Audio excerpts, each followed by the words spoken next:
Okay. All right. Welcome everybody to Chicago Creative Coalition's What's Your Superpower with our guest speaker is Rosemary Hurwitz. Shoot.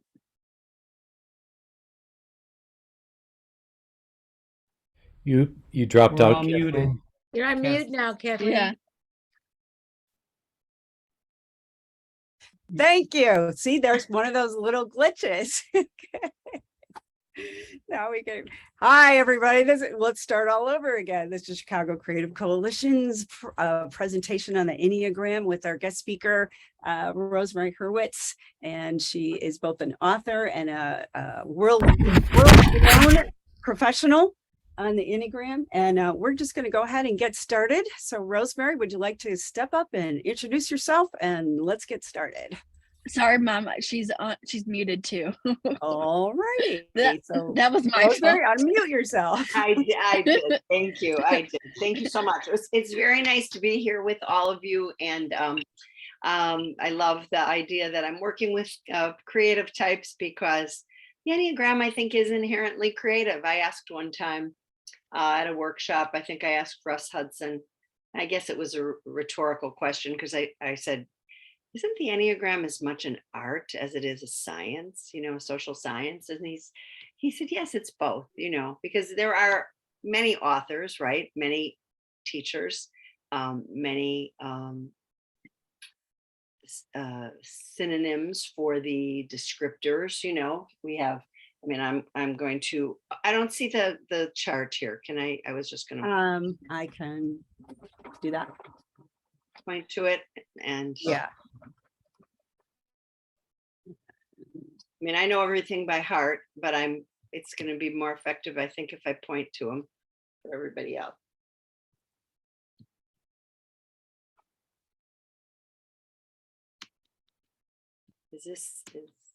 Here we go. That's it. Okay, great. So as you can see, there are 9 universal personality types on this wheel or symbol. The Enneagram is, I'm about to talk about these descriptors, these where the point, the number is, that is the core type. And they are called different things by different authors, but they're synonyms. The one is called the good reformer, or you can see here the perfectionist, or the reformer, or the judge, or the critic.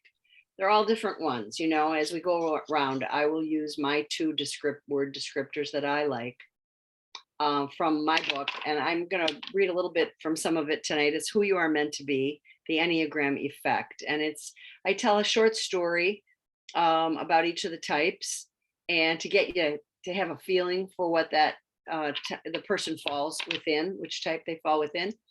And then it has basically what you would learn in a more comprehensive workshop, strengths and challenges for each of the 9 types. It has the wellness map, which I use that term instead of the arrows. The arrows are basically points of integration and disintegration. And it's a good term, but it's a little psychobabble for me. So I just like wellness map because it shows you what you look like when you're feeling well. When the arrow comes toward the type, it's being graced or gifted by a corresponding type. And when the arrow goes away from the type, let's just look at 9. When the arrow comes toward the type, it's being gifted and graced. It's like matching with this type. This person who falls within the peaceful mediator has already centered. This wisdom says now they match the centered side, the resourceful side of 3, the effective achiever, floods into the peaceful mediator, so that they are now both, when centered, calm, peaceful, great attention to nuance, but not self-forgetting. They're managing that self-forgetting. They are being heard, and they are effective. They are getting things done, whatever that means, in a healthy way to them, but the 3 comes to the 9. You could call it the law of attraction. You could call it matching. You could call it it attracts the 9 when centered, attracts interiorly the aspects of the high side of 3. So when they're disconnected, conversely, when they are,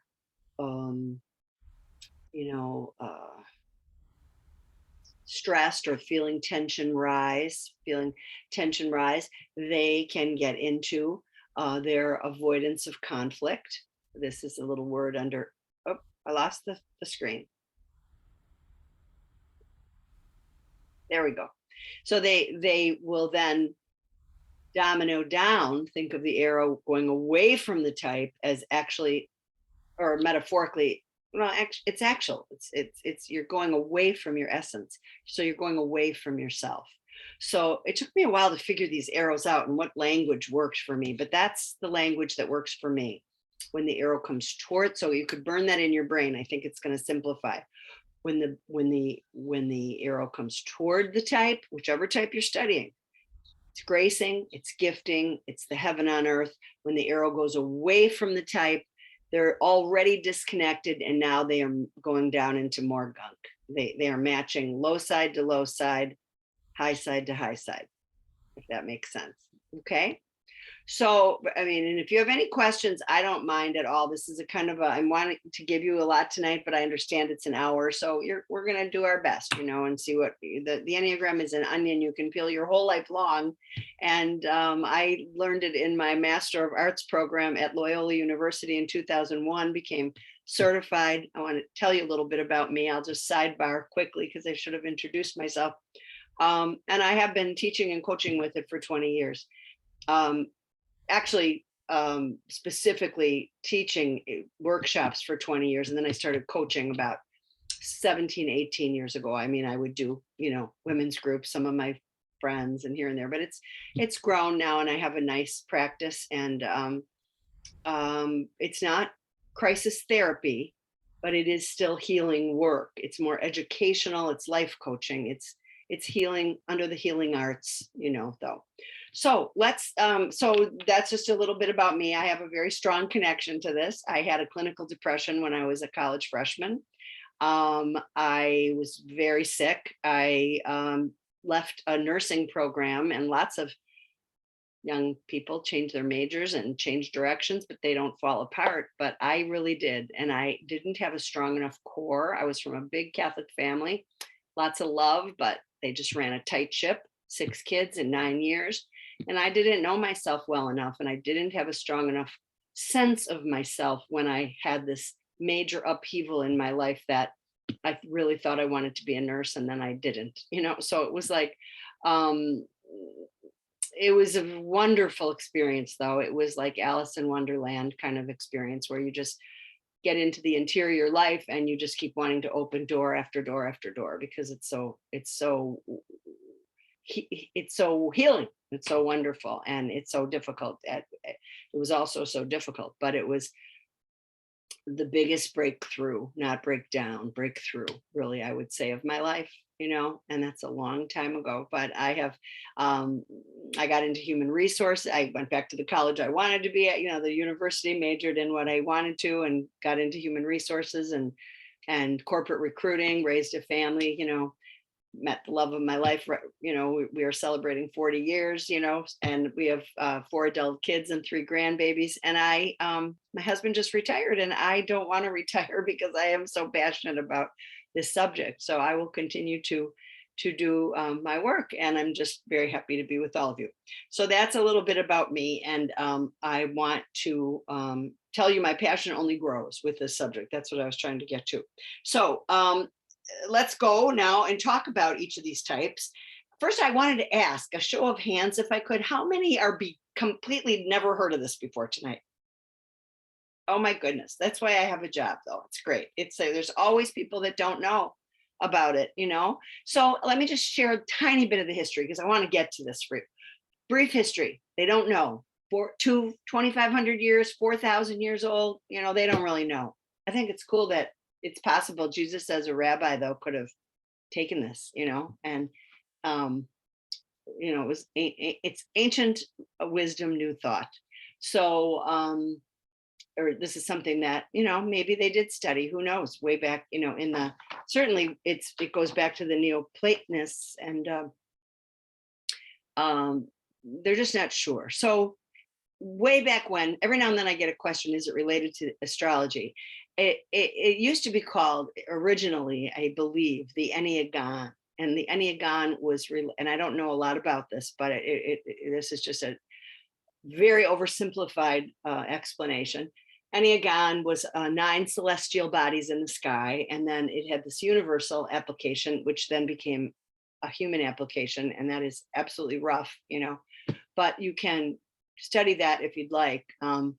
It isn't really, we don't get into astrology or astrological, which heavenly body matches which type and all of that, but that would be kind of maybe something that an astrology student might like to expand their awareness and knowledge of. This paradigm is so powerful and so loved all over the world, and I have given thousands of Enneagram readings to people where they fill out a self, just a quick little, it's not quick, but 20 minutes. First thought is best, kind of multiple choice, where you self-rate on little words like, or phrases that might say, oh my goodness, why am I blanking? Might say overachieving, might say, likes privacy, and then you rate yourself, mostly like me to almost never like me. And everybody I give it to, there's never been one person, and I really truly have given thousands that say, everybody says something like, how does this know my inner map of reality? This is so right on the button, and it's very healing for people, because it shows them it shows them sort of who they were before the world told them who to be. It shows them their essence, and that essence resonates with people, even if they can't articulate it themselves. When somebody else is articulating it, they find themselves in it. And sometimes people have to have a little trouble maybe discerning their type. That's another question I'd like to ask. How many of you that are here tonight know which type you fall within? You're unique as a snowflake, but you do fall within a type. You share aspects of all of these types. We all do. But one of them you have your home in. So you know your type. How many? Just one person knows their type on the oh, and Kathleen does. Okay, well, let's talk about them and see if you guys might not, if you're very creative and you're self-aware types, you might be able to just discern your own type. This is the way I'd like to do it tonight. I'm going to go through each of the types, but I'm going to give you sort of a nugget about each of them. I'm not going to go through all the words and, and tell you every positive descriptor and every all the resourceful characteristics, we might call them, or the less resourceful characteristics of each type. But I'm going to tell you a few, because you won't remember all of that anyway. It's a lot. So that's a workshop. This is an introduction tonight, or a review. So type 1 is called the good reformer. This is the type that when they are centered and secure, their superpower is that they are very connected to oneness. They are very much about integrity and oneness. They just know it better than, they bring that to the table. Let's say that. So when they're centered and secure, because this is a wellness map, right? And so when I'm telling you about these types, what their superpower is, it's there, close to their essence, and it is, when they are well, it is how they are shining, how they are thriving, what I call the heaven on earth. When they are disconnected from their superpower, when they're like just got their emotional passion running them all over town with a ring in their nose, then they have sort of have a lot of rocks on the pile, so to speak. They don't have their superpower is covered up. It's not shining. It's not. So their superpower is that their ability to be integral, to be about the oneness. They are, you know, very, very demanding of themselves. But they also, if they were your employee, they would give you excellence. You know, that's what they are about. Their passion, though, is correctional anger. You'll see anger underneath those terms: perfectionist, reformer, judge, critic. So what that means is, this is really the area of avoidance, which falls under the shadow. Let me talk about the passion first.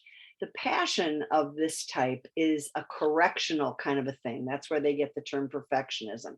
So they are reformers. And so when any of these types does something to a fault, they go into their kind of extreme, right? They're digging in their heels, they're stressed, they're correctionally, you know, on overdrive. Hence the word perfectionism, but we don't really use that word too much anymore. And they kind of drive themselves crazy with this inner critic, and they can drive other people crazy and the outer critic.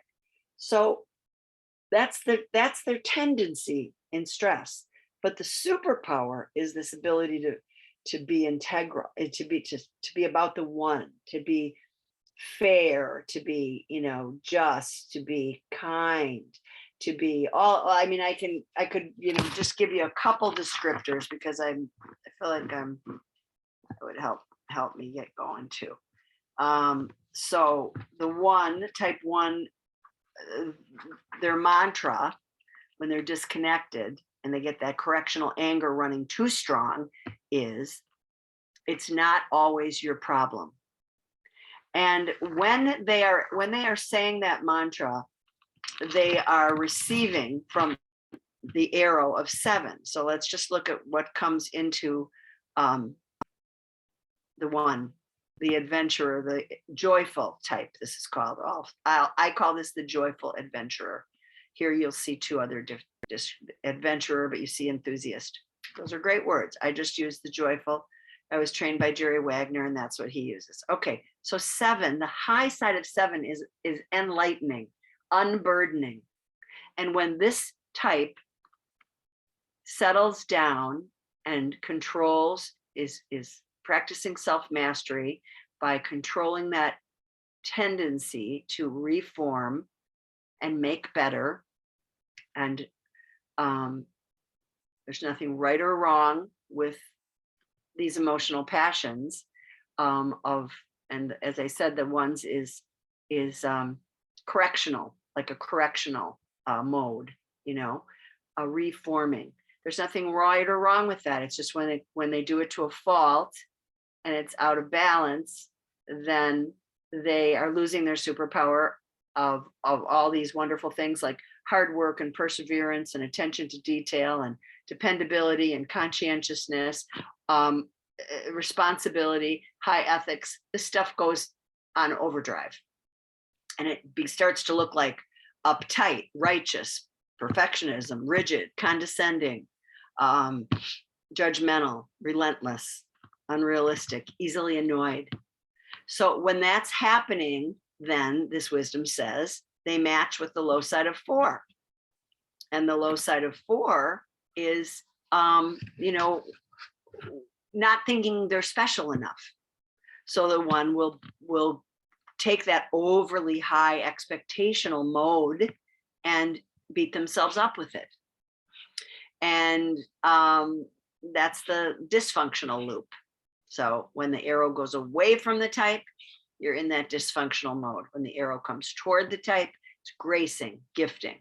So this is the heaven on earth for the one: to enlighten, to unburden, to let go, to say it's not always my problem. Okay, so I spent a lot of time on that. Each of them are going to have the same now. I'll probably go a little quicker because you kind of see the format. So 2 is the loving giver. Here you see the terms helper, connector, manipulator, nurturer. So they avoid their own needs when they're disconnected, and their superpower gets lost. This ability that they have that is so beautiful to bring to the table and teach everybody else about the other. No man is an island, is 2. We need each other. They are good listeners. They're all these, compassionate. Each type has a million, not a million, but maybe a million, a lot of descriptors that would give you goosebumps because there's so many gifts. Generous, supportive, sensitive, empathetic, attentive, humble, interested in others, service oriented.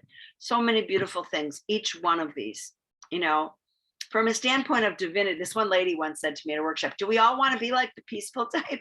And I said, no, this is the rainbow of God. Every one of these is beautiful, So from a standpoint of divinity, this is 9, we might call it 9 manifestations of the divine. And if it is if you're not spiritually inclined and you're agnostic, they like it too. People who are agnostic like this too, because it's just 9 ways of being and being well and loving, living and loving. So let's look at the 2. The 2 receive. First of all, I told you the 2 brings to the table this ability to give and be about the other. Now, what does it say they do? Remember what I called this? The area of avoidance. So under the shadow, so they can avoid their own needs. If they're really healthy, emotionally well, they don't avoid their own needs. They give and they receive.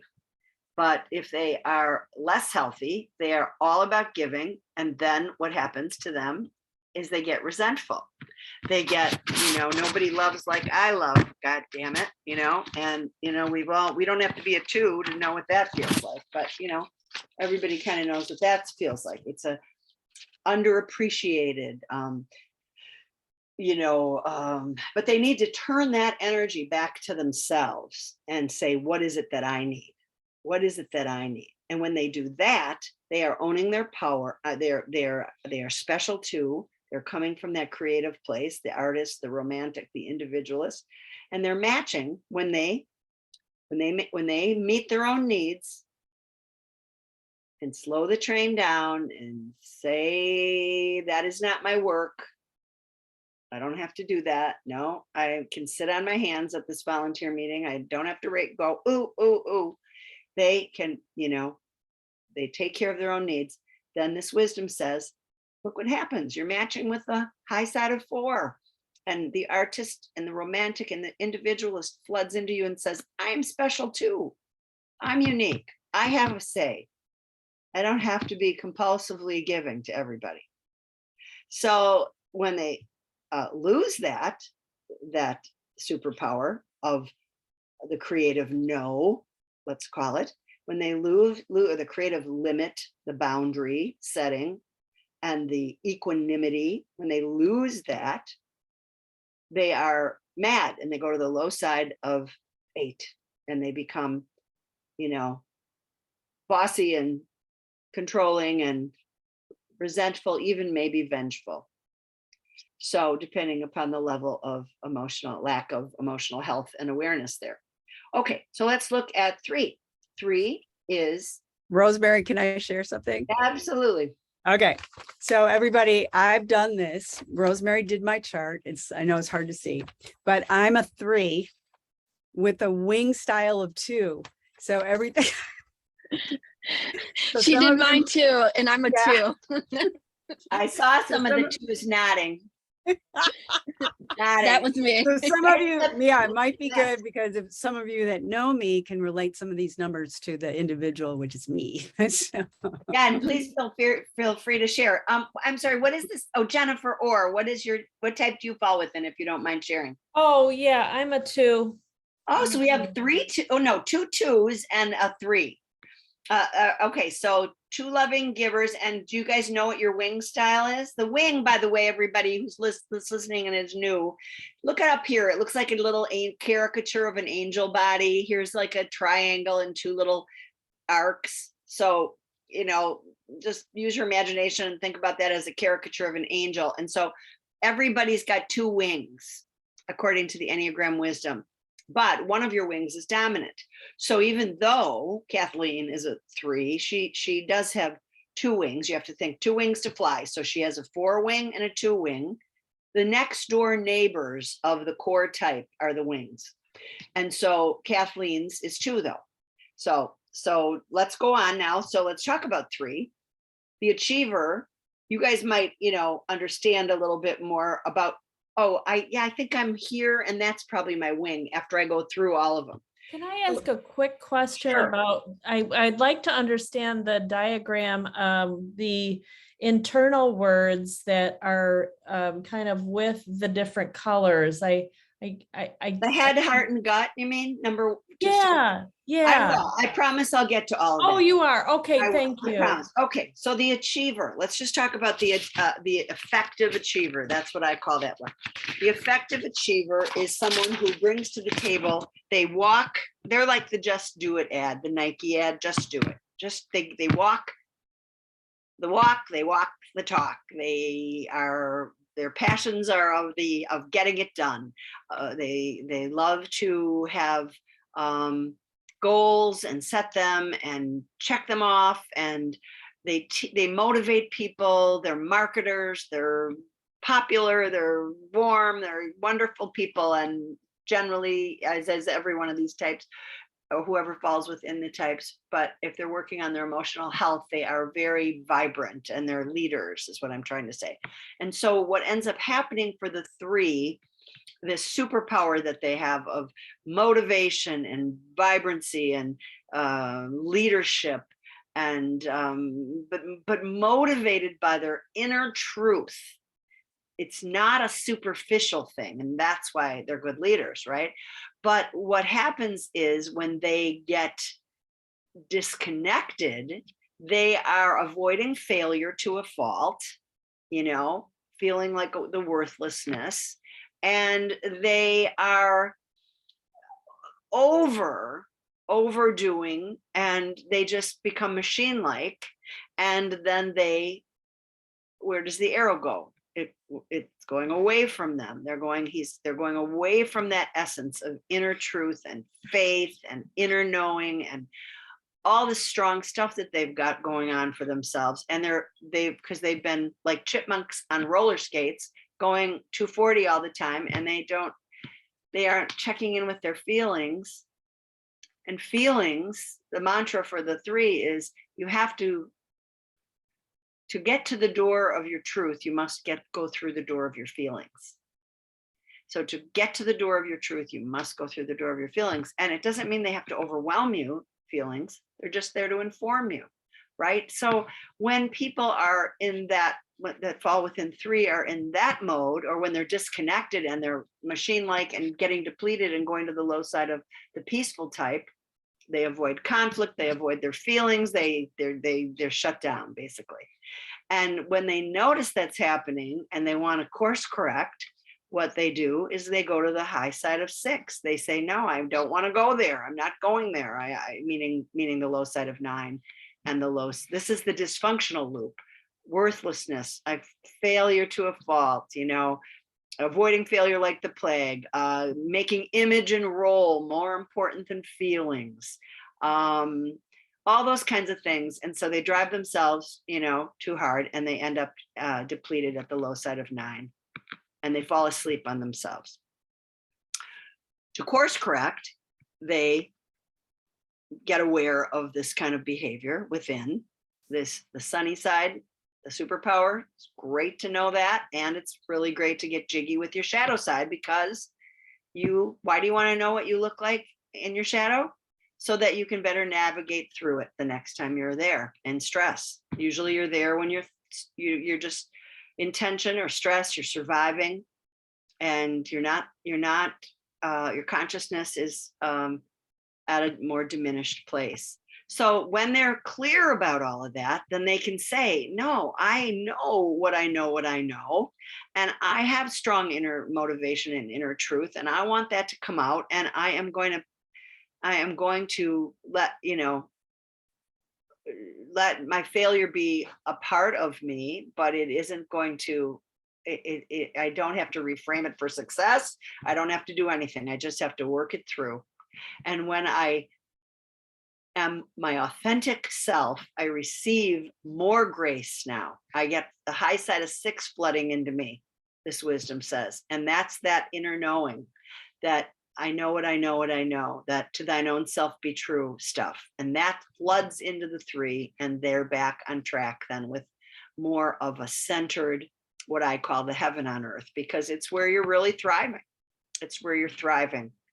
And it's conscious. Okay. So let's go to 4. 4 is the romantic, the artist, the creative one. They bring to the table like the woman of La Mancha. Say they're like the man or woman of La Mancha. I'm here. I have a quest. We all have a quest. We all have a dream. We all get to be a part of it. You know, they're very clear about oneness. They receive from the high side of the one, the reformer, the good type, the good reformer. And when they're disconnected and they aren't enough and they are try too hard to be special and they want to stand out to a fault, then they know that that's a disconnected place when they're aware. And, you know, well, at this point, they're not so aware. They start to match with the low side of 2. They don't like themselves very much there. So then they go into somebody else's backyard to take care of them because it's easier to take care of. So they get codependent, you know, and that's what it looks like at the low side of 4. So high side of 4, receiving from 1, everybody's special. We're all special. We all have a quest. We all have a dream. We're all here. Low side, not enough. You can think about it like imposter syndrome, but it's not, it could be that, but it's an unworthiness. And then they receive, they're like, I don't want to be here. So they go to this place. They go to the low side of 2 until they course correct and get back and say, you know what? I don't have to avoid ordinary because media is Shakespeare said, mediocrity is a portion of us all. And it's okay. I am going to take baby steps to get where I want to be. I love myself. The mantra is I have everything I need in this moment to grow. I have everything because they get their emotional passion is longing and envy even, and they have this push-pull going with romance when they're dysfunctional. But when they're really centered and thriving, they are all about, you know, I'm enough and I'm a part of the whole. And so obviously I'm giving you chunks, I mean, little snippets of wisdom, but I hope they're helping you sort of see what maybe you know a person like, you know, one of these people, these types that I'm describing. So the 5 is the wise observer. The 5 brings to the table their unbelievably brilliant ability to analyze and take everything apart and synthesize and put it all back together and see the big picture, which is to say they don't have the big picture. They just get a glimpse of the big picture. And there's a humility in the 5 that's beautiful. And they are very much owning their power when they're here. They're I'm just a speck. I only have this much, but you know, but what they have is really good generally. And then they receive from the high side of 8. And they are very much empowered. They're owning their power and teaching others how to own theirs. So that's sort of the heaven on earth, this ability to have all this humility and healthful detachment. And that brings about an interior power, a spiritual power. So when they're disconnected, they get satiated with collecting, right? So they want to go in their cave, real or metaphorical, and they collect and they collect and they collect, and they don't want to, you know, it's sort of like the heart space is prickly for the 5. I mean, even a very healthy 5 would admit that. But then, so what they do is they go from the heart into the head, out into the cave, and they task, that's the tendency in stress. And the task is to reverse that, to come back to yourself, to the head, back to the heart and the body, particularly the heart and the body, because there's so much of the mind. So when they are in that disconnected place of, I don't want to connect. I don't want to know what I'm feeling, much less what anybody else is feeling. How can I know what, you know, if I don't share my own feelings with myself, how can I really be a very good person for somebody else? So sometimes they can be for other people, one at a time, maybe, but they're not about to go to a big party and befriend everybody and have heart to hearts with everybody. That would not be their way. But fives are about the big picture. And so think of it that way, you know, when they're sharing, the mantra for the five is shared experiences are wisdom too, you know, are a great way, you know, one of the best ways to learn is to, let me read it to you exactly what it says here. My five mantra at night. Like I should have all this stuff all memorized. Sharing heart experiences will influence a more complete way of knowing. So shared experiences will influence a more complete way of knowing. And that's their heaven on earth, that ability to receive from the high side of five, of themselves, and from eight. So the powerful type, powerful flooding into the wise observer, not the other way around, the wise observer, disconnected, scattering all over like the absent-minded professor, you know, kind of caricature to help you get a feel for what that looks like for them. And that's the low side of seven, scattering, splintering out too much. Okay, let's look at six. Six is the loyal skeptic, also called the loyal faithful, questioner. What they bring to the table is a beautiful ability to have that inner knowing shine, and that is their superpower, the faith, that force is with us, not against us. Life happens. You might have seen some of these little things on Facebook, but I do like that, this next one. Life happens for us, not to us. These would be six-isms, you know, so their mantra is, because their emotional passions are doubt and fear. So think of the six like the doubting Thomas, you know, just to get a caricature so you get a little picture. And then of course it's much more complicated than that. But the six avoids anything that is out of its comfort zone. So deviance is what you see here, that word.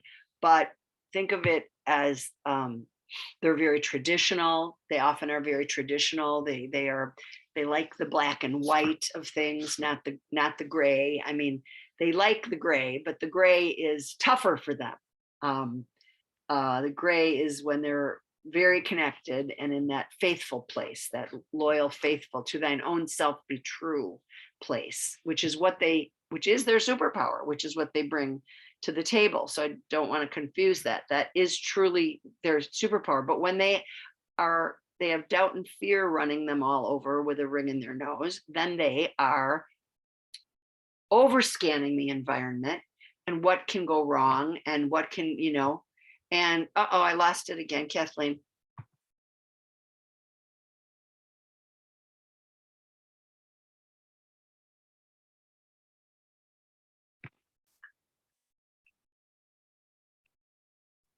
Hold on. No, just going slow. Okay. Talk amongst yourselves. Oh, okay. We got it back. Okay. So six receives when they're in this doubting Thomas place. They receive from the the low side of three. They make it go faster. This scanning of the environment for what can go wrong, scanning of themselves for what they're doing wrong, second guessing, mistrusting others, and they just do it faster, you know, and more of it, and get into the low side of three stuff, you know, what they think they should be doing instead of what their inner truth tells them to do. So when they say enough with that and say their mantra, and they get connected to what they might say something. This is one mantra. Remember that concern proceeds with caution. Fear paralyzes. You know, what am I doing to myself here? I have a friend who's a 6, who falls within 6 on the Enneagram, and she's a lawyer. And she called me from work one day. She goes, "Oh my gosh, I am having the worst day. What am I doing? Where do I go again when I'm stressed?" On the wellness map. And I said, you go to the low side of 3, you receive from the low side of 3, and you get that doubt and fear cranked up big time, second guessing, mistrusting, overdoing, overscanning. And she said, that's exactly what I've been doing, and I'm going to stop right now. And she just got a hold of herself. We say things like, I was beside myself. Well, the Enneagram teaches you how to get back in touch with who you are authentically, who your essence, your superpower, your strength. Underneath, you're the person who wants to thrive, not just survive. And we are going to just survive. And I'm going to teach you all this stuff tonight. And I'm going to go in and out. If I'm tired or something, I might say something that isn't life-giving or whatever. And I'm a 7, and I will go to the low side of 1 and get over expectations running or something, because I'm human. But do I receive from the high side of 5? And have that healthful detachment, big picture, and unburdened way more than I ever had before I knew this? Absolutely. So this is not just a knowing, it's a practice. Once you know your wisdom around your own type and your wellness map, you practice. You practice staying in that place of what I call the heaven on earth. You work hard at, I do anyway, make hard conscious efforts to not go to that other place, even though I will do it, but you definitely feel shifts with this wisdom if you use it. You feel shifts to your own wellness. Okay, so did we finish with 6? 6 receives from the high side of 9 when they are listening to that inner knowing. Then they are not only calm, but they're clear. Who doesn't want to be calm and clear? I do, and that's what happens to the 6. They're clear because they're listening within to that strong inner knowing and that guidance. And now they're calm as well, the high side of 9. Okay, let's look at 7. 7 is that joyful adventurer we talked about, my type, enthusiastic. Life of the party, though. When you're in your 60s like me, you lose the party a little bit, which is also fine. The best thing to remember about a 7 is that they at the high end, what my superpower is, and all 7s, we show gratitude. We can trip out on the way a flower looks, and because we really are grateful for that. And so gratitude is our biggest gift, our ability to show gratitude and to really feel it and know it. And we are enthusiastic, and enthusiastic means God within.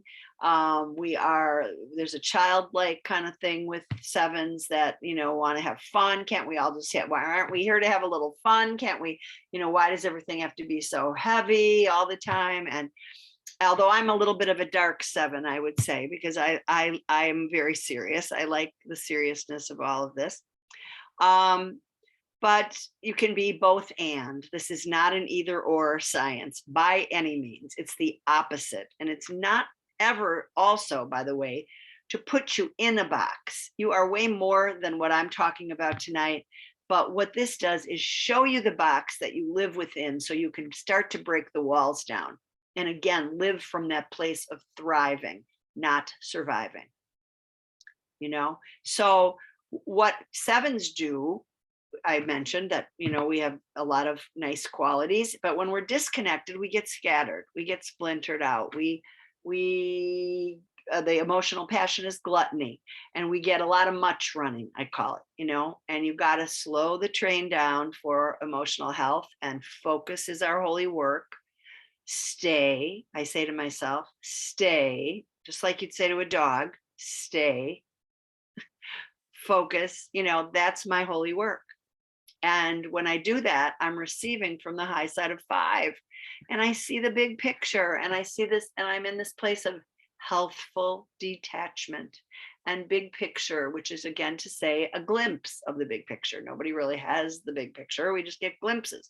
So it's this humility and this, sense of belonging to that big picture, and I'm free to do that, and I'm unburdened. And that is my heaven on earth. And most sevens, I would say, they would probably admit that. And then when they're disconnected and we are avoiding limits or emotional pain or something that, think about sevens like Tinkerbell. We like to see the light, so where's the light? Okay, I want to go there, and I want to go there. Now, if something's painful, so I think I shared this when I gave the workshop with Kathleen a long time ago, but a way that a seven won't stay is if something's painful. Say they have a child and they're sharing something that happened that was painful at school. Somebody didn't invite them to come to play on the playground at recess or what have you. And then this child is telling them this, but that's calling up inside the mom when that happened to her. And so it's painful. So then she reaches for a cookie because there's light in that cookie.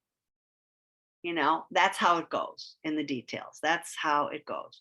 So she has to, she can eat the cookie, I guess, if she wants, put it down, be aware, whatever she's doing, and focus and be with that kid and say, yeah, not fun. I'm sorry about that, and know that she doesn't have to jump to the next light.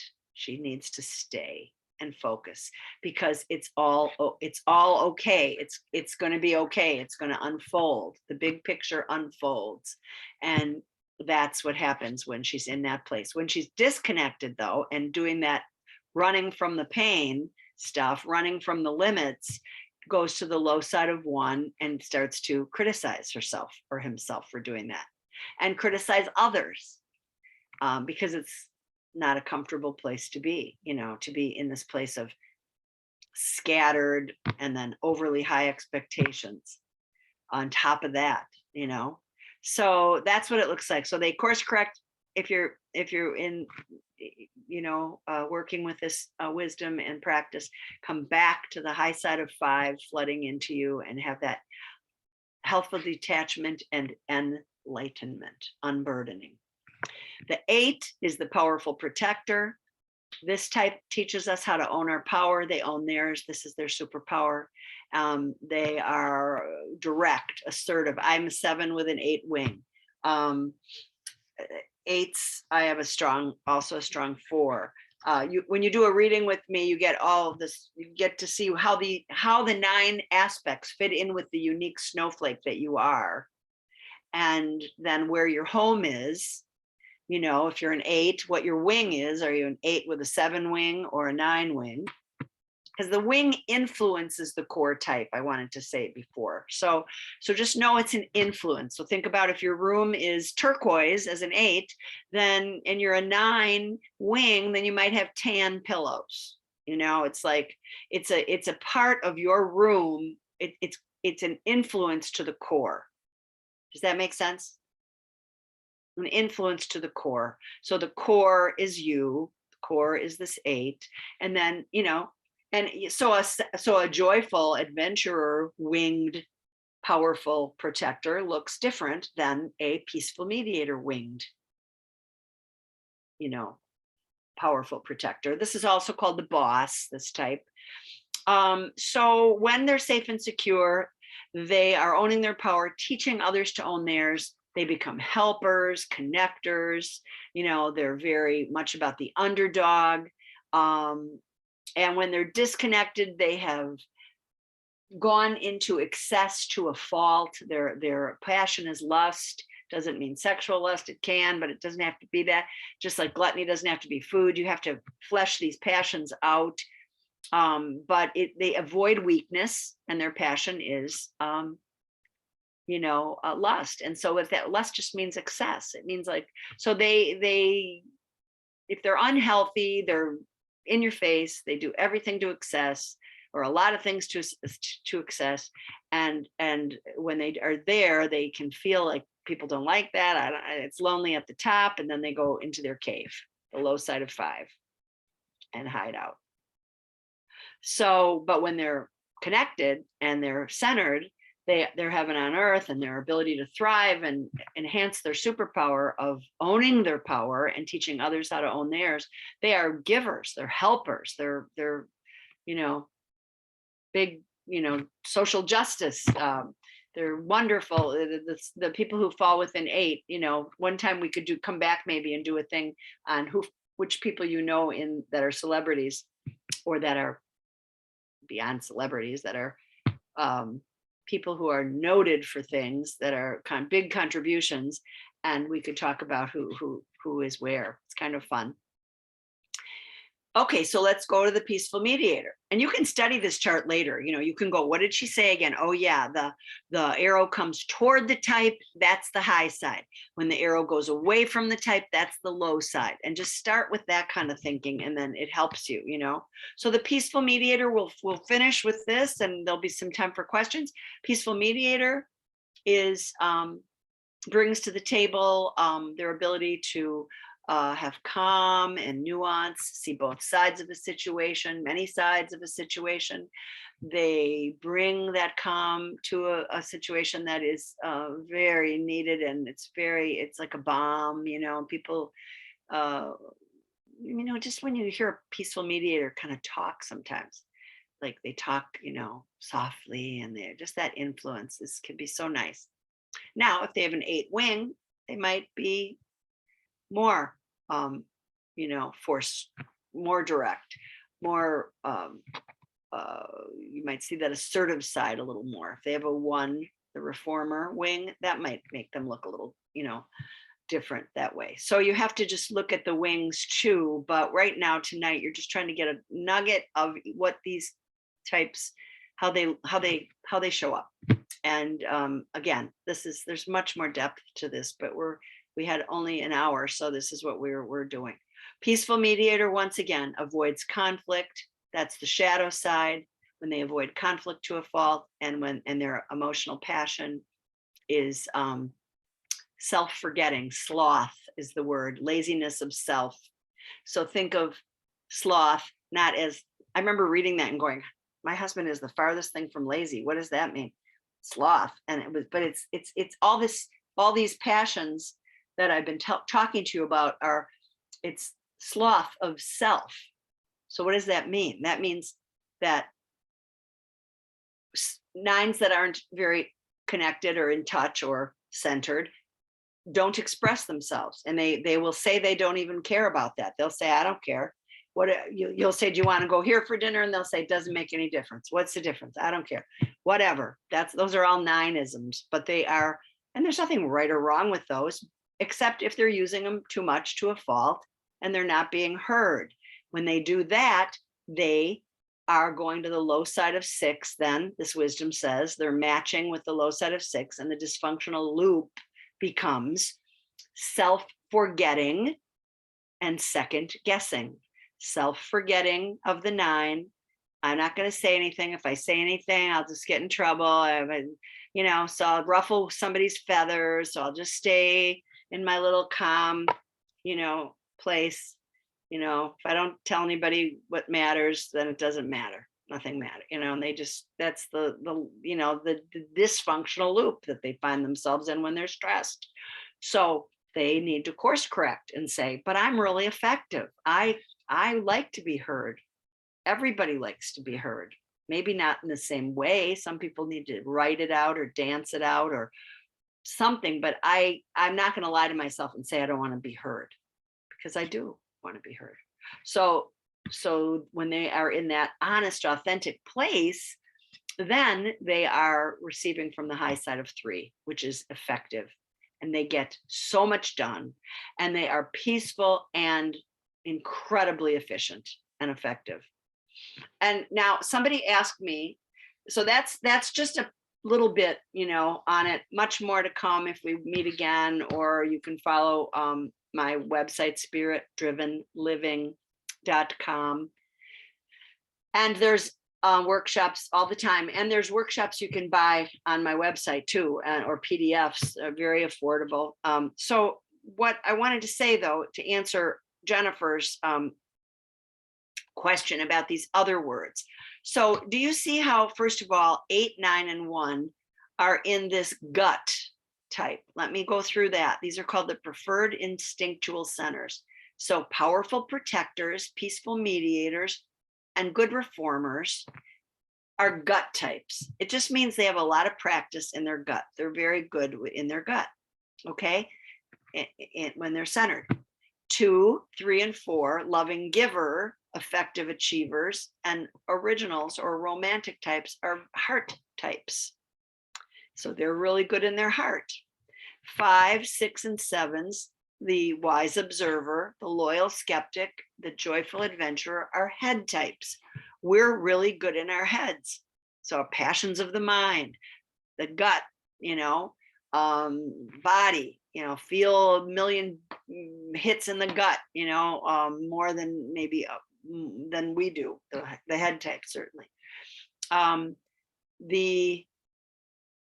What this way I'm sharing this with you is when this is a very important part of the Enneagram, the centers, they call this, because when you're in stress, what does heart stuff look like?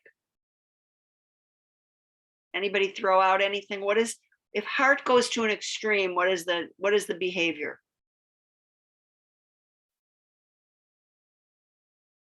Pain. Drama. Drama. Okay, so because of the time, I'm going to throw them in. Head in stress is monkey mind, all over. Can't sleep. At night sometimes I'll have to do my deep breathing if I can't sleep, and it works because I have a practice. But I can't. Sometimes I have this other thing I do with all the words in my head spinning around, just letting them all float in the ocean like alphabet soup. And I do different things to break down all those thoughts because I get a lot of that. 8, 9, and 1 in stress, gut, that's a reactive type, overreacting to all those hits. And so to be aligned in body, gut, mind, head, and spirit, heart, we need to not problem solve until we've asked the question out of each of those centers. So in other words, when you're struggling with a problem and you can't come up with an answer, you are more than likely not aligned, right, with these. So you need to ask yourself about the problem in your heart. Is my heart telling me what my head is? Is my gut, what is my gut saying? And usually the one that's on overdrive will get out of the way if you do that. It will help you get out of your own way because you will align your own wisdom that you already have inside. Does anybody have a question about that? Does that make sense? It's a very powerful exercise. I'll just give you a fast example. I had a neighbor who was elderly. She sprayed water at the dogs. We had just moved in there. She was afraid. She didn't like dogs. I went crazy in my brain thinking, for a while, maybe we shouldn't live there. And, all this anxiety, yada, yada. And then I slow the train down. I get into my heart, out of my head, get into my heart and ask myself, are you sure you're on the right track there with being so hard on her? Didn't she say her son got bit by a dog once? Maybe, she's just afraid. And then, what do you really think in your gut? No, she's a good person. She's good. She's just afraid. Okay, so now I'm aligned. So now I can go over and solve the problem. Can we keep the dogs on this side of the yard so they don't frighten you? Pretty soon, 3 months later, they don't even going over there. They have their own pattern, and then 6 months later, I invite her over for dinner and the dogs are in the garage. If I had just continued to obsess about it out of my brain, I wouldn't have solved the problem. So that's an example of how head, heart, and gut aligning, asking the question that will help you solve the problem to each of those centers will be very helpful. And you see anger, this gut triad has anger as, just a general sort of MO. And 2, 3, and 4 gets into shame or their approval. We've also used the term approval seeking types, the gut, well, let me finish. The head type gets into fear. We have fear.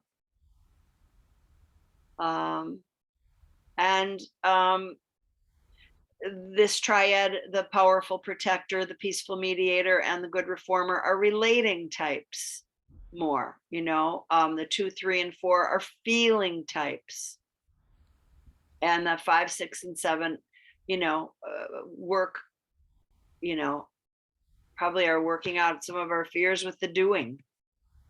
But there's many different things to learn about the Enneagram. I mean, this is one of the last things I'm going to teach you because I know we're running out of time, but it's very, very important in your trying to understand other people too, because, we have our own lens that we look out at the world, but each of these types has their own lens, and it's very helpful for compassion to understand that.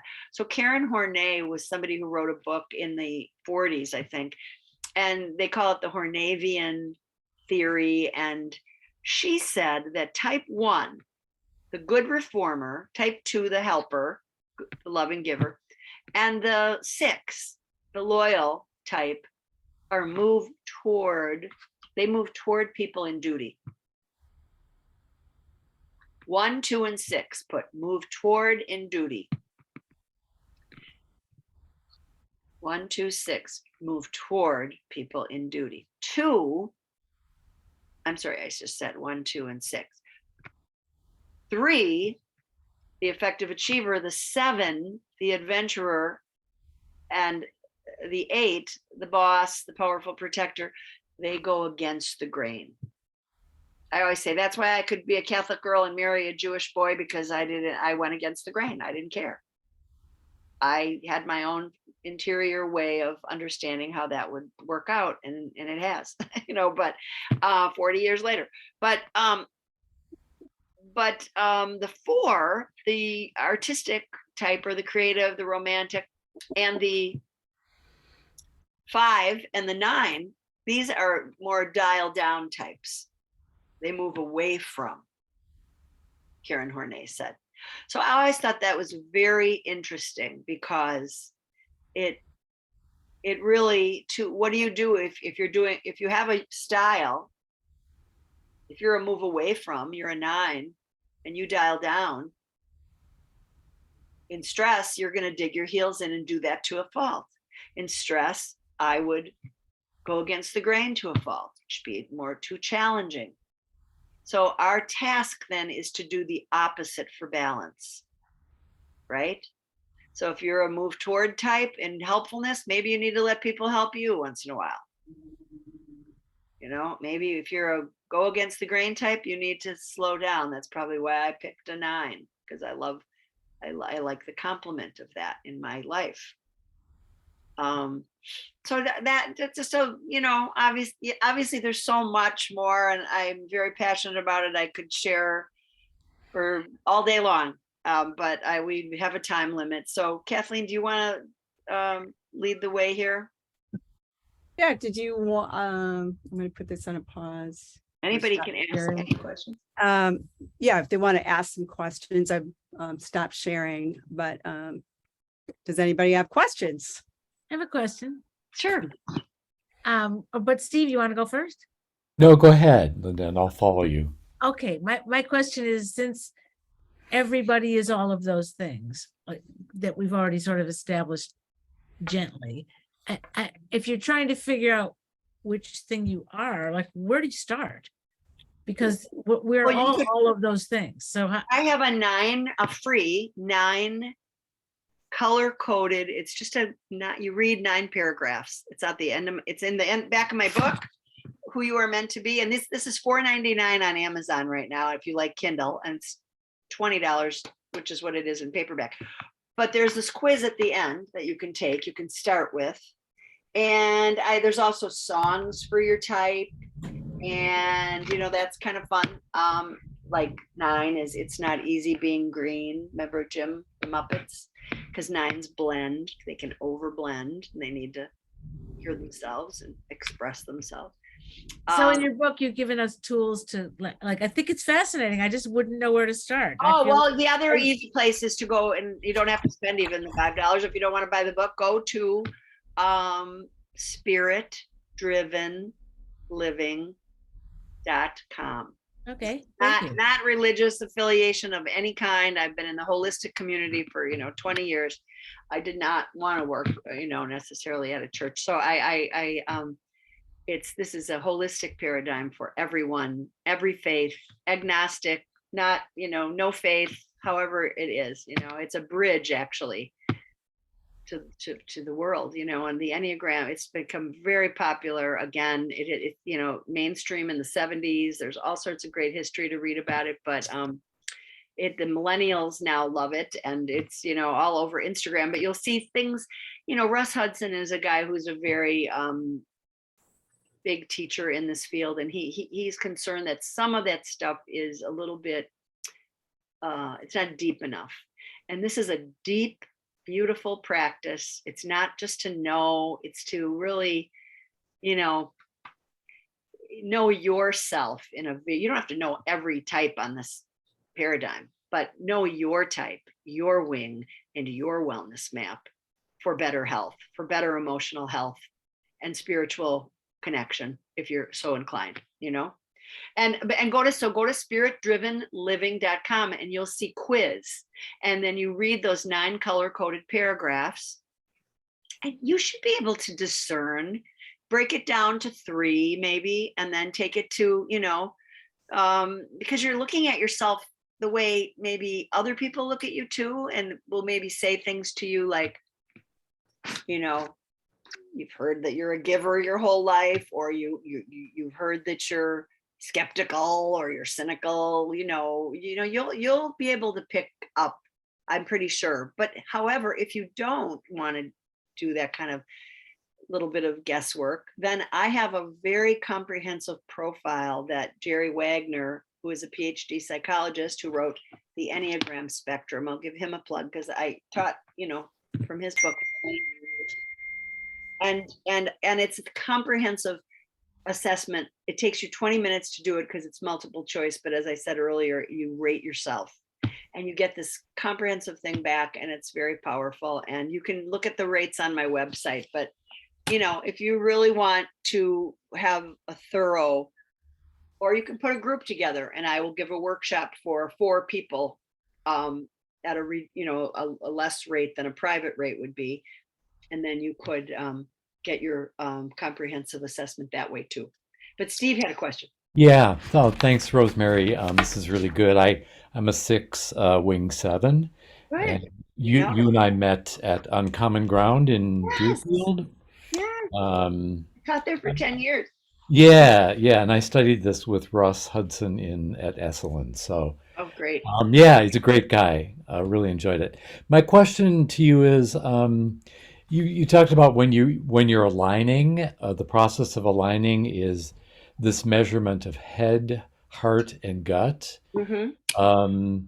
Could you maybe just flesh that out a little bit? Like, what is the process exactly? So I'm a 6, I'm a That's why head. I gave you that example of the lady who was spraying water at the dogs, because I know it's kind of hard to understand it, but what you want to do is so you are in the same triad as I, your mind will go a little, it'll go in circles, or it'll go on overdrive, or when you're stressed, or you might not be able to sleep, or might have to do, some breath work to get you down into your heart and into your gut.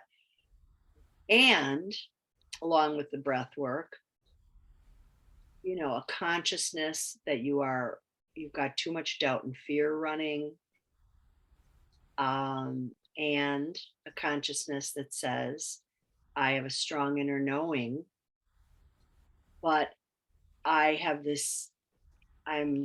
I've got too many rocks on the inner knowing pile. I can't find it because I got too many doubt rocks on the pile.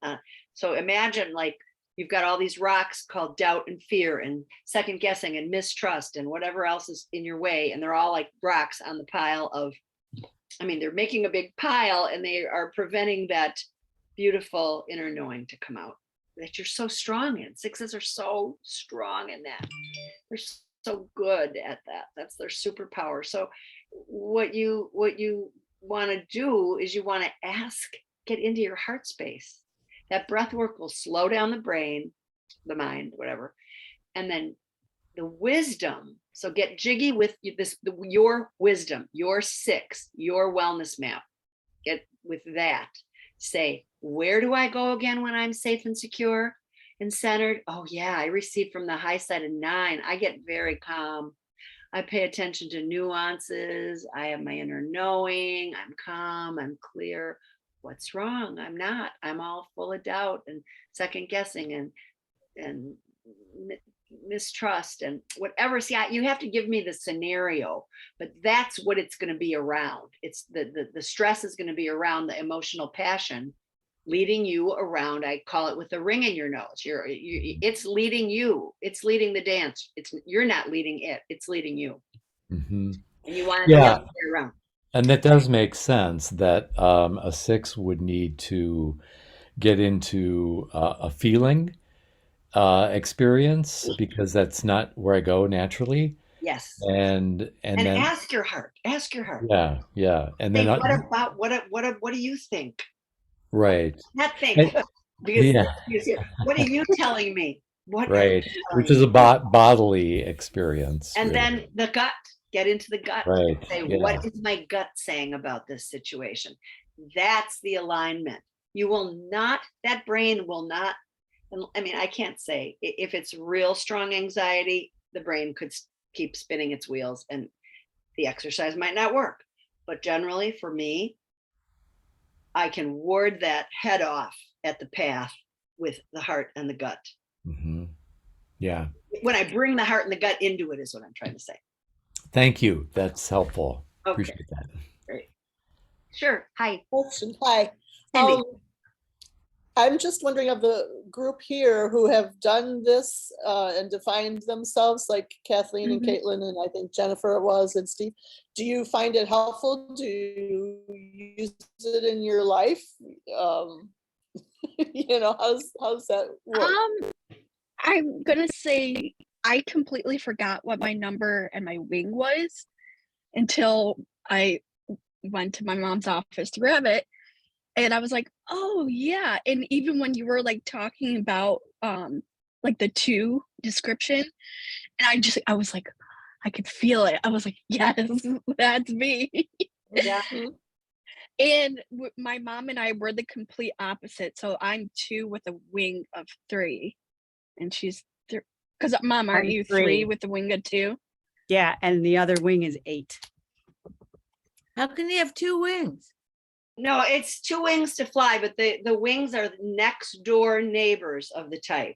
So Yeah, your wing wouldn't be 8. Your second, Okay. It was secondary. my 3rd highest score was 8. but- Yes, that's Oh. important to know. Like on the chart that I give you, you will know what your core type is. Yes. So you're a loving giver, say, and you have the effective achiever wing, and you see the wellness map. I receive in stress. I attract within interiorly in stress from the low side of 8 and get, when I don't take care of my needs, I get that low 2 matches with low 8, powerful, and I get angry, controlling, resentful, disappointed. It starts with disappointment.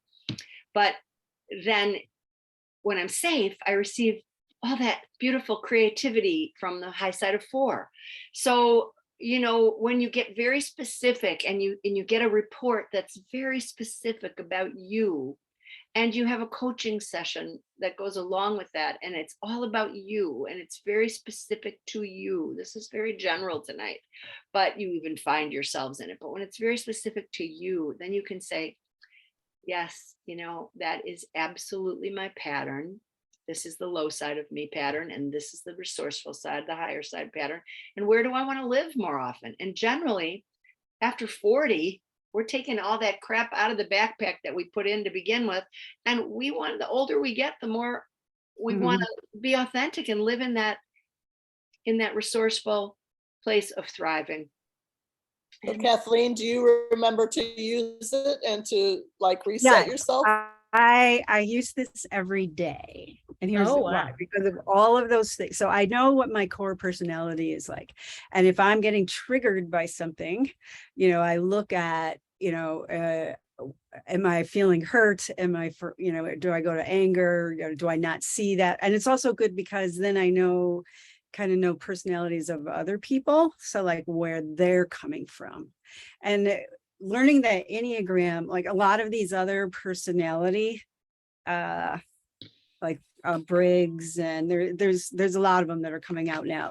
This stuff is like so core. So now I understand what all those other teachings are too, and I totally get it, because we draw on all of these things, not just our core. So it is situation. I find it situational. Like I will sometimes need that questioner in a moment, when it's like, is this in my best interest in this moment? Mhm.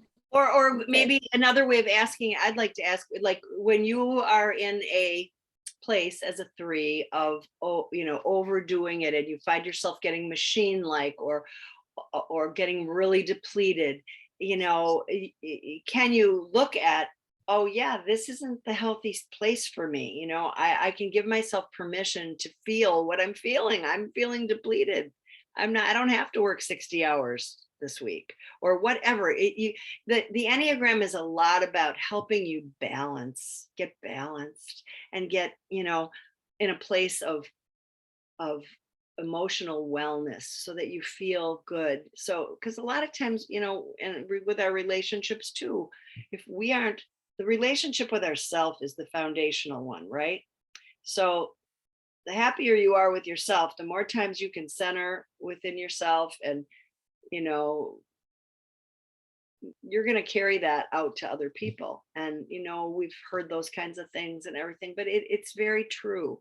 The practice, knowing what your heaven on earth is, knowing, this is my little thing I have here, healing ourselves through the Enneagram, knowing where you go on this spectrum when you have done the initial work of saying, I'm going to breathe. I did a workshop in Sweden. I was so honored. I got to be with the International Enneagram Association conference in May, but it was so wonderful because these people would come up and give me hugs. And these are people that are sort of, reserved and everything. And I did breath work and mantras. First, I did a review of all of the types, and then we did breath work and mantras for each of the types, and so I think that was such a good question that you asked, Cindy, because I think if you don't get into it on a certain level, you're just going to say, this was nice. Rosemary was nice. She's a good enough teacher. She loves it. She's passionate about it. And, but you won't do much about it.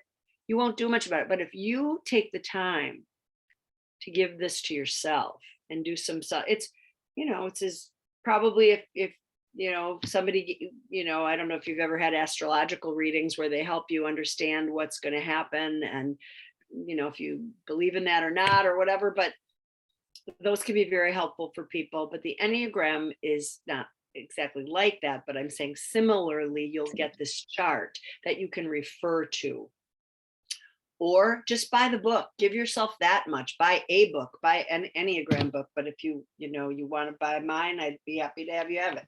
But it's easy reading. It's a chapter of each story of each type, and then I go through the strengths and challenges of each type, the wing style, the possibility of which wing, and the dominant wing, and then the wellness map, the arrows. And then your instinctual center. I cover which center you're in, and how does that look when you're in stress, making decisions out of drama versus slowing down the train and using your gut. Women for years have been told, not kindly, that we should use our head, not be so emotional. Well, it's way beyond that. It's what is your head telling you? What is your heart telling you? And what is your gut telling you? You have wisdom in each place. So those would be, my thoughts on it. I think however you do it, if you do it with me or you self-study, you go pick up a book, you put a little workshop together with, 4 people, and you get more, what would be called diving deeper, and you get a thorough, comprehensive assessment. But, if you don't want that right now, I mean, Steve, could you talk to them about, you did that work, right? I did, yeah, How and did I you find do it? use the Enneagram quite a lot in my life. Um, just because as a 6, I can recognize when I'm sort of sliding into the shadow side of my energy, and then I look to go to the high side of 9. Um, and that's always helpful to me. It's probably why I chose meditation as a practice, a spiritual practice. Um, but yeah, and it's also, as Kathleen said, it's really helpful for me to see my people who are really close to me, how they respond to life, and I feel a little bit less judgy because I kind of know this is just the way they respond to life. So yeah, I use it a lot. I really, it's been very helpful. Did you get a sense at all, Cindy? Thank you for that, Steve. Did you get a sense at all, Cindy, what you fell within one of those when I was describing? There were several, so I'm not sure which one is my. Well, I can is help my you main. discern. I can help you if you tell me like which 1 or 2 you thought you might fall within. Hang on and let me look at the chart again. Because I can help you narrow it down to a triad by asking you, when you're in a trouble spot, when you're in stress, do you react with that monkey mind, that speeding up of your brain, your head, or do you get drama running? You know, do people say you're a drama queen, or do you get, No, or are I'm you, not a drama queen. and you're not, are you somebody who overthinks things? People will say, like, there's a cute little pad of paper that I bought one day that said, here, wait, let me just overthink that. Because, you know, Sometimes, makes me laugh at me sometimes because I have a 6 wing and an 8 wing, you know, they're both. I would say I have a lot of helper too. I have a lot of probably number 4. I have a lot of number 6 and perfectionist. So You could be a 2 with a 1 wing or a 1. So is it possible that you might have, do you think you're more of a gut? Are you good in your gut? Are you a gut type, you think, possibly?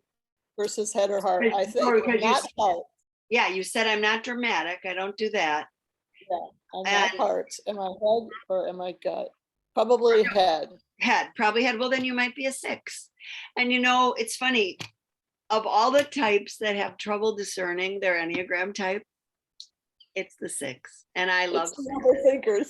because you think you're overthinking it, you know, and you know, just that vigilance, and it's a little stressful. I mean, you're learning about yourself. Come on, it's, you know, you're kind of, you know, it's a little. And I remember saying to Jerry Wagner when we were learning this, because you're kind of psychologically undressing yourself to yourself, and it's like I remember saying, oh, well, if our personalities are formed by the time we're 4 or 5, like, how do we get to the higher end of who we're called to be? And he said, because he's a 5 and he made a joke, went to the low side of 7, got scattered. And you could hear the pin drop when I asked that question, because everybody was feeling that anxiety. And he said, oh, we do it about a minute a month to make a joke. But something, was born inside of me at that moment. And I said, no, we have to do it more than a minute a month. We have to do it a minute a day or a minute an hour. We have to become more aware and conscious. It isn't that difficult. We can do it. You know, think of countries, leaders of countries did this work, you know, not projecting all their crap on somebody else. And, you know, we listened to that for 4 years, you know, never owning ownership, always blaming somebody else. You know, most of us are more evolved and mature than that, but this is a beautiful paradigm that's available to everybody, you know. And I just think that I think really self-awareness and emotional health, mental health is in the forefront right now, more than it ever has been anyway. So, you know, I think that there's real opportunity within this for our own growth. And it's, you know, there's many ways to higher consciousness. This is just one of them, but it's a powerful way. And you know what I would do if I were you and you're not sure? Because I've taken a lot of intuitive training too, and certifications with different teachers in intuition. Put a note under your pillow and say, would doing some more exploration of my own self on the Enneagram be helpful to me. Put it under your pillow. Okay. You'll wake up and you'll know. This isn't for me, or yes, it is. I want to do it. And then you can just start slow. Like I said, just go to my website and get the free, discernment quiz. It's called. You read it and you'll figure it out. And if you want that thorough assessment later on, it's always available to you. And there's free ones on the internet too. I think it's important to have a guide, because I think it's sacred territory and you don't want to be doing it incorrectly. But again, you know yourself well, you're probably okay by yourself too. I'm just somebody who I'm somebody who likes a guide, who knows what they're doing. Anybody else have a question? No. What about George? Not to put you guys on the spot, if you don't want to say anything, Michael, don't feel like you have to, but you both didn't know anything about it, right? Correct. Did you learn something tonight? Did you feel like you got something out of it? Yes, I learned some about it. I'm not sure how to apply it to myself necessarily, but I will look some more at it and see. Okay, well, and again, one of the place to start is what happens to me in a trouble spot, those centers that we talked about, the head, heart, or gut. Do I get, my mind goes on on haywire, it goes overdrive, my heart goes to drama, I get too big, or I ignore my emotions completely because they seem too big. That's another way of knowing if you're a heart person. And then, or am I somebody who makes like knee-jerk reactions sometimes, and then I say, oh, I wish I hadn't said that, or I change it right away because I didn't mean that. So then at least you can narrow it down to a triad. You know what I mean? Right. By the way, you you have your own 2-word descriptions for each of the 9 points. And Yes. I missed the one for the 4. Original. I say original. I use original and romantic. So I just say, original, and like in my book, it says original / romantic, I think. Thank you. You're welcome. I say original romantic because I like both of those words.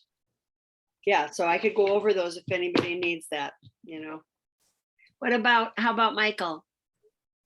It was very confusing.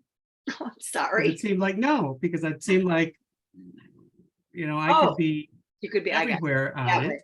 But yeah, so I'm actually going to look at your website and just see with those color paragraphs and just start there and see what directions it points me in. Yeah. And can you answer that question right now? When you're in a trouble spot, do you go to drama generally? This is just patterns. I know. Yeah, no, head would be. Your head? Yeah.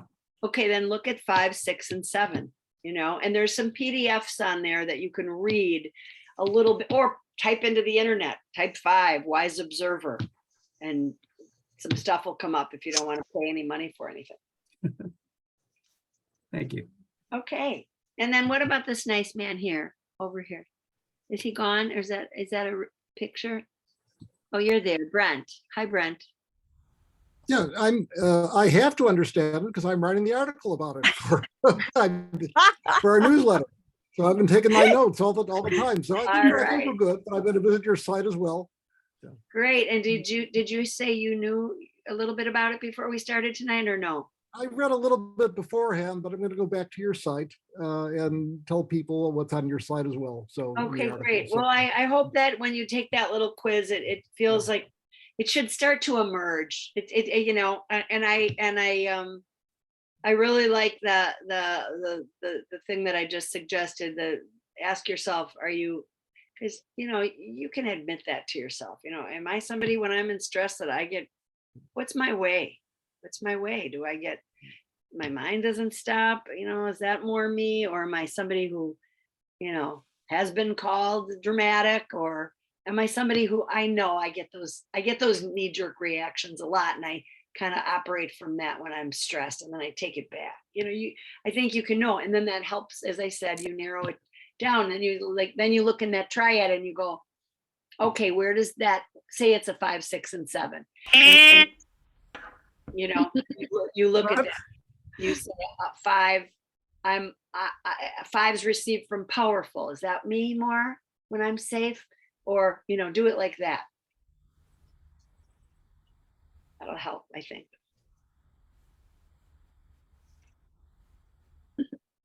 And I have a workshop. I should just tell everybody in case, because they're Chicago people, if some of you know of Infinity Foundation.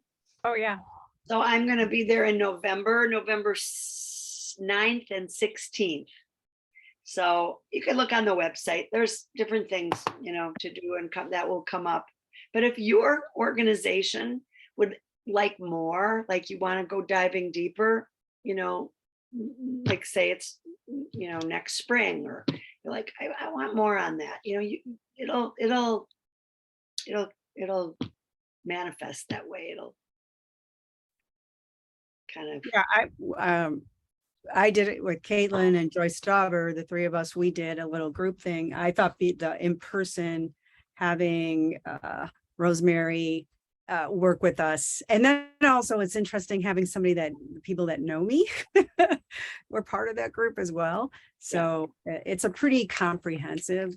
Yeah, you were all very good students, and at nighttime it's a little harder. Yeah, so I would opt for that one if you are so inclined. So, yeah, and I'm happy to come in person somewhere, or have it at my, I can have it in my home, or I can come to someone's center and, rent it out. I did a whole thing for therapists. Are you guys all in the city? Oh, well, no, you're obviously in where are you? Most of us are in the city. Most of us. Linda, where are you? Chicago. River North. Okay. Oh, you're just happen to be in Florida, or are you somewhere else? That's her background. I'm on Dearborn Street at Ohio. Oh, right now? I thought Right that is minute. so believable for me. I thought you were like, maybe. No, it's like, I'm so glad the tree is blowing nicely, because I don't know what number that is, but I need it in my life. It's A blowing tree peaceful. behind my head. I love watching it. It's peaceful. Well, anyway, I don't know. Did you want to talk amongst yourselves, or do you want me to stay with you? I have one last quick Oh, question. sure. If you don't mind. And that, Okay. is it ever known that a 2 becomes a 5, or can you evolve in your life into a different core human, or it is what it is, what it is? When we've asked that, experts in human behavior say your personality is formed really by the time you're 4 or 5. And it will never change? Well, no. The good news is you can change by becoming way more resourceful within the personality that you are.